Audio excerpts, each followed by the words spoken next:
If the questions are asked on YouTube or live, do the host or moderator redirect the questions to Zoom?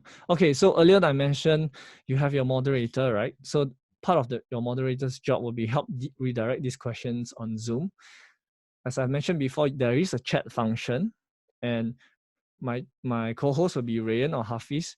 They can chat to the host of the event itself, or they can unmute themselves and speak to the presenter or the host or the moderator so that, hey, there are actually questions coming in from a third-party channel. Would you like to address them here? We will move into the Q&A next.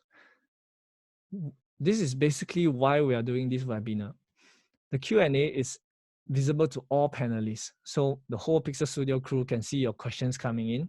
We can also control the audience visibility, which is your visibility on your end. You might be able to see all the questions that have been asked in this webinar, or only the answered questions that have been asked. We have the controls on that. We can also allow you guys to either answer question publicly or privately. Say, for example, you have a sensitive question that you want to raise up, but you do not wish to associate your name to that question. There is, in fact, a checkbox right now, if you can see on your end, to ask this question anonymously. So there will be no way to know who asked these questions. Of course, there's also voting and comments. If you feel like a particular question that have been asked is a very good question, it's a very good question to this webinar, you can give it a thumbs up, and then everyone can see it as well.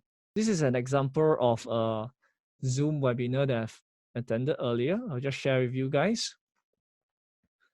On the right, you can see as an attendee, you can see all the questions that have been asked, and then all the questions that you've asked. So it's neatly split into two, with the left showing all the questions that have been asked, the thumbs up questions, and then those that have been answered by the panelists. There are a number of customization you can make to your registration form. I'll just briefly show you guys what I created.